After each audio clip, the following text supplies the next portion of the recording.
नमस्कार। Economics Awadh classes YouTube channel पे आपका स्वागत है।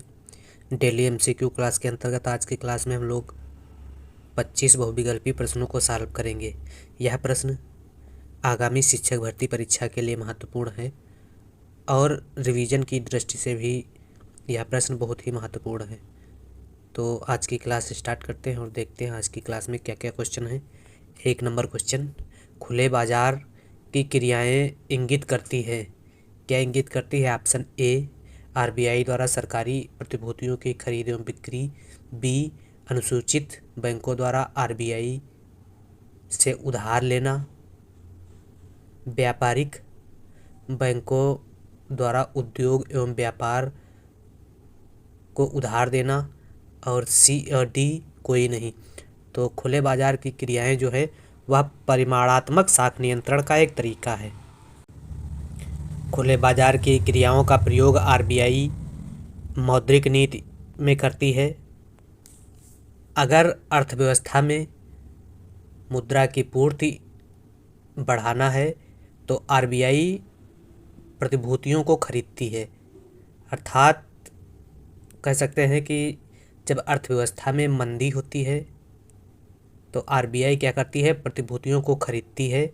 और जब आरबीआई प्रतिभूतियों को खरीदती है तो पैसा जो है वह अर्थव्यवस्था की ओर जाता है। बैंक से पैसा अर्थव्यवस्था की ओर जाता है। और इसके अलावा जब अर्थव्यवस्था में मुद्रा पूर्ति कम करने के लिए आरबीआई क्या करती है? आरबीआई वाणिज्यिक बैंकों को प्रतिभूतियां बेचती है मुद्रा पूर्ति कम करने के लिए। अर्थात क्या होता है? इससे मुद्रास्फीति में आरबीआई प्रतिभूतियां बेचती है जिससे पैसा अर्थव्यवस्था से बैंक की तरफ जाता है। अर्थव्यवस्था में पैसा कम हो जाता है और क्या होता है? मुद्रास्फीति कम हो जाती है।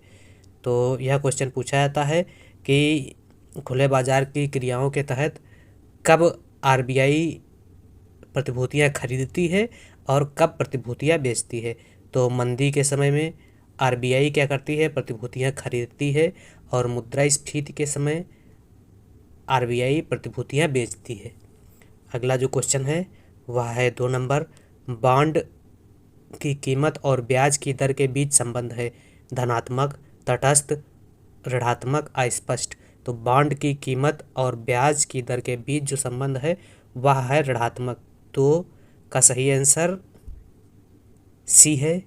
और 1 का सही आंसर आरबीआई द्वारा सरकारी प्रतिभूतियों की खरीद एवं बिक्री खुले बाजार की क्रियाओं को दिखाता है। 1 का ए सही आंसर हो जाएगा और 2 का सी सही है। अगला 3 नंबर क्वेश्चन, मुद्रा स्फीतिक अंतराल की अवधारणा का प्रतिपादन किसने किया?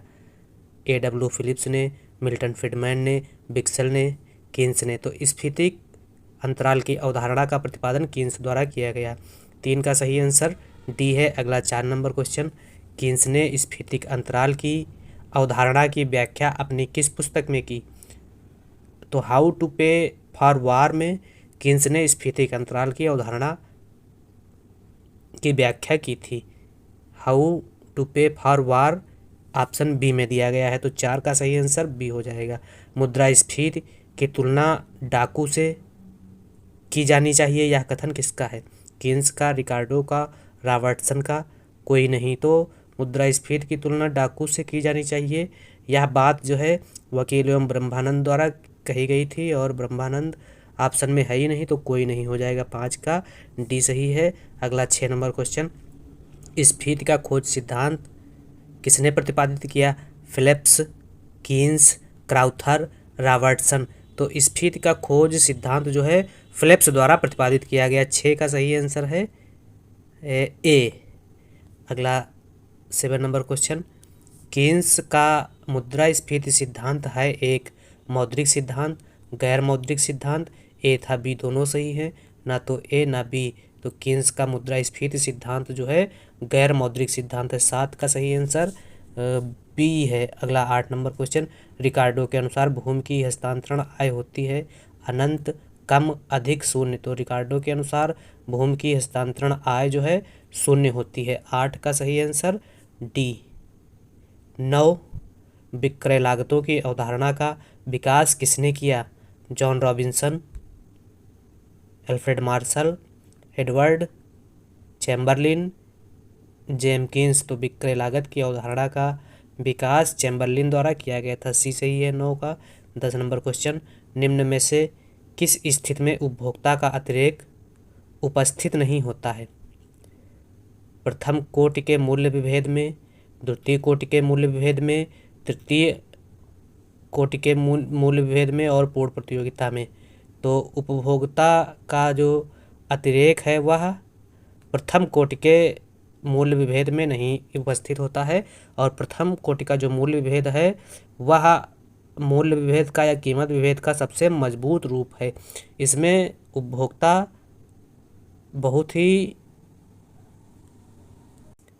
उपभोक्ता का अतिरेक इसमें नहीं बचता है। अर्थात कहा जा सकता है कि प्रथम कोटि विभेद में उत्पादक जो है वह एक वस्तु की कीमत एक वस्तु की कीमत एक ही उपभोक्ता से खरीद सकता है। तो कीमत विभेद का तात्पर्य क्या होता है बता देते हैं। कीमत विभेद एक वस्तु की कीमत या एक उत्पाद की कीमत उपभोक्ता से अलग अलग कीमतों पर बेचना ही कीमत विभेद कहलाता है। तो इसका सही आंसर जो है वह सी है, और प्रथम कोटि का कीमत विभेद जो है वह सबसे मजबूत कीमत विभेद की स्थिति को बताता है, और तृतीय कोटि का कीमत विभेद सबसे कमजोर कीमत विभेद की स्थिति को बताता है। अगला 11 नंबर क्वेश्चन, प्रकट अधिमान सिद्धांत आधारित है दुर्बल क्रमबद्धता पर, दृढ़ क्रमबद्धता पर, ए था बी दोनों पर, ना तो ए ना बी। तो प्रकट अधिमान सिद्धांत जो है वह दृढ़ या कह सकते हैं सबल क्रमबद्धता पर आधारित है। प्रकट अधिमान सिद्धांत मांग के सिद्धांत का तार्किक रूप है जिसका प्रतिपादन सैमुअल्सन द्वारा किया गया था, और दुर्बल क्रमबद्धता पर उदासीनता वक्र की अवधारणा आधारित है। तो दोनों क्वेश्चन इंपॉर्टेंट हैं। दुर्बल क्रमबद्धता पर कौन सा सिद्धांत आधारित है, और दृढ़ या प्रबल क्रमबद्धता पर कौन सा सिद्धांत आधारित है? तो दुर्बल क्रमबद्धता पर उदासीनता वक्र, और दृढ़ क्रमबद्धता पर प्रकट अधिमान सिद्धांत आधारित है। प्रकट अधिमान सिद्धांत का प्रतिपादन किया कीन्स, हिग्स, हैंसन, मार्शल, कोई नहीं। तो प्रकट अधिमान सिद्धांत का प्रतिपादन जो है सैमुअल्सन द्वारा किया गया था। ऑप्शन में नहीं है तो कोई नहीं हो जाएगा। 12 डी सही है। 13 नंबर क्वेश्चन, मार्शल के उपभोक्ता बचत की अवधारणा में मान्यता है। तो मार्शल का जो उपभोक्ता बचत का सिद्धांत है वह पूर्ण प्रतियोगिता की मान्यता पर आधारित है। इसके अलावा मार्शल के उपभोक्ता बचत सिद्धांत की और क्या मान्यताएं हैं? उपयोगिता मापनी है, अर्थात उपयोगिता जो है मुद्रा के रूप में है, मापनी है। उपयोगिता मार्शल मानते हैं अपने बचत के सिद्धांत में वस्तु एक दूसरे से स्वतंत्र होती है, और मुद्रा की सीमांत उपयोगिता स्थिर है तथा स्थानापन्न वस्तु का अभाव है। मार्शल अपने उपभोक्ता की बचत के सिद्धांत में यह मानते हैं, और उपभोक्ता की बचत का सिद्धांत मार्शल का जो है वह सीमांत उपयोगिता ह्रास नियम पर आधारित है। तो मार्शल के उपभोक्ता बचत की धारणा की मान्यता पूर्ण प्रतियोगिता है।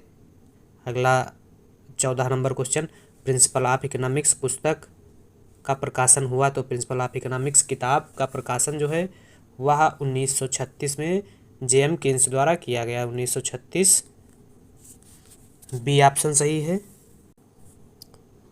इसके अलावा कीन्स ने जनरल थ्योरी किताब की रचना की, और ए ट्रीटीज ऑफ मनी भी कीन्स की ही किताब का नाम है।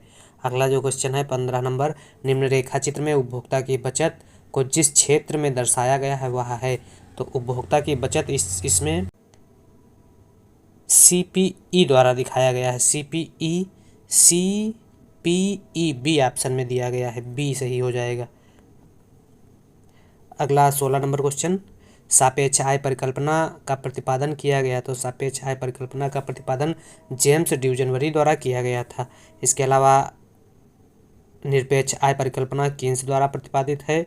स्थायी आय परिकल्पना मिल्टन फ्रीडमैन द्वारा प्रतिपादित की गई थी, और जीवन चक्र परिकल्पना जो है वह मोदिग्लियानी द्वारा प्रतिपादित की गई थी। 1936 में केन्स ने अपनी पुस्तक में लोगों के उपभोग व्यवहार की व्याख्या की, जिसे उन्होंने उपभोग का मनोवैज्ञानिक नियम कहा। कीन्स का कहना था कि लोगों का उपभोग उनकी निरपेक्ष आय पर निर्भर करता है।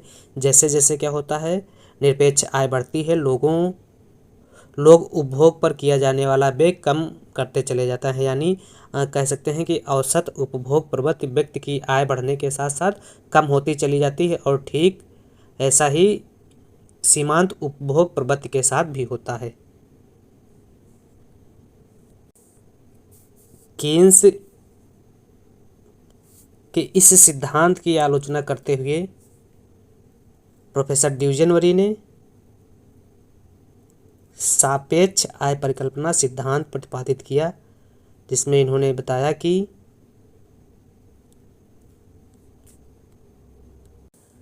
लोगों का उपभोग जो है उसकी निरपेक्ष आय की बजाय सापेक्ष आय पर निर्भर करता है। यानी कह सकते हैं किसी समय व्यक्ति अपनी आय का कितना भाग उपभोग पर खर्च करेगा, यह समाज के अन्य दूसरे लोगों के द्वारा किए जाने वाले व्यवहार पर निर्भर करता है। यदि व्यक्ति की आय में वृद्धि होती है पर साथ ही समाज के अन्य लोगों की आय में समान रूप से वृद्धि होती है, तो व्यक्ति द्वारा उपभोग पर किया जाने वाला व्यय प्रतिशत रूप में पहले जितना बना रहेगा। ड्यूजनबरी के सापेक्ष आय परिकल्पना में एपीसी दीर्घकाल में स्थिर होती है, और एपीसी दीर्घकाल में स्थित होने के दो कारण बताए गए हैं, प्रदर्शन प्रभाव और रैचेट प्रभाव। तो प्रदर्शन प्रभाव और रैचेट प्रभाव की अवधारणा भी ड्यूजनबरी द्वारा दी गई थी। यह भी क्वेश्चन पूछा जाता है। अगला 17 नंबर क्वेश्चन, व्यय कर पर विचार सबसे पहले व्यक्त किया। किसने व्यय कर पर सबसे पहले विचार व्यक्त किया? 17वीं शताब्दी में थॉमस हॉब्स ने सबसे पहले व्यय कर पर विचार प्रस्तुत किया था। 17 ये सही है। 18 व्यय कर लगाने का सुझाव 1955 में निकोलस कैल्डार ने दिया था, भारत और श्रीलंका दोनों देशों में। बी, ए और बी दोनों सही है, भारत और बांग्लादेश दोनों देशों में। तो ए भारत और श्रीलंका, बांग्लादेश नहीं, श्रीलंका, भारत और श्रीलंका, तो ए और सी सही हो जाएगा। 18 डी सही है। 19 मोडबैट प्रारंभ किया गया था। तो मोडबैट जो है वह 1986 में प्रारंभ किया गया था। मोडबैट मैनबैट जो है वह 1976 में प्रारंभ किया गया। मोडबैट 1986 में प्रारंभ किया गया। सैनबैट, ये याद करने वाली चीज़ें हैं, 2001 में प्रारंभ किया गया। वैट का प्रारंभ 2005 में किया गया, और जीएसटी 1 जुलाई 2017 को जीएसटी लागू किया गया। अगला क्वेश्चन, तो मोडबैट कब प्रारंभ किया गया था? मोडबैट 1986 में प्रारंभ किया गया था। और अगर सैनबैट की बात की जाए तो 2001 में प्रारंभ किया गया था। मोडबैट को सैनबैट के रूप में परिवर्तित किया गया। तो मोडबैट को सैनबैट के रूप में परिवर्तित करने का मतलब सैनबैट कब लागू किया गया? तो 2000 अप्रैल 2000 में लागू किया गया था। 20 का सही आंसर ए है। 21 उपभोग कर लगाने की सिफारिश की थी। तो उपभोग कर लगाने की सिफारिश जो है कैल्डार द्वारा की गई थी। बी सही है। इसके अलावा व्यय कर, संपत्ति कर, उपहार कर और पूंजी लाभ कर भी कैल्डार के सुझाव पर ही लगाया गया था। 22 नंबर क्वेश्चन, भारतीय खाद्य निगम की आर्थिक लागत में निम्न लागत को शामिल नहीं किया जाता है। कौन सी लागत शामिल नहीं होती है?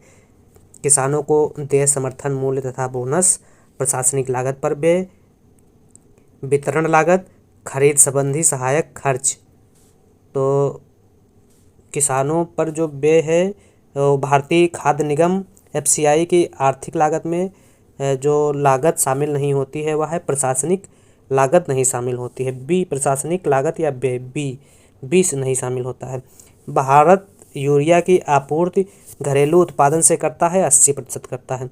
भारत उर्वरकों के उत्पादन तथा खपत में विश्व में दूसरे स्थान पर है। वर्तमान में पहले स्थान पर अमेरिका है।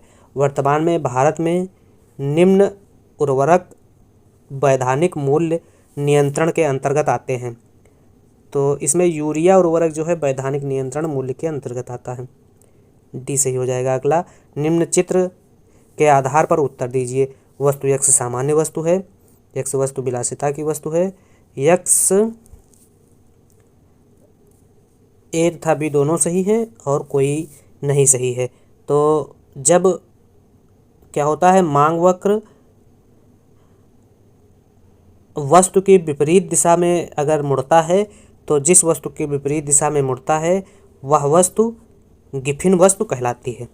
तो इस प्रकार से वाई वस्तु क्या हो जाएगी, विपरीत दिशा में, वाई के विपरीत दिशा में मुड़ा है तो वाई वस्तु गिफिन वस्तु हो जाएगी।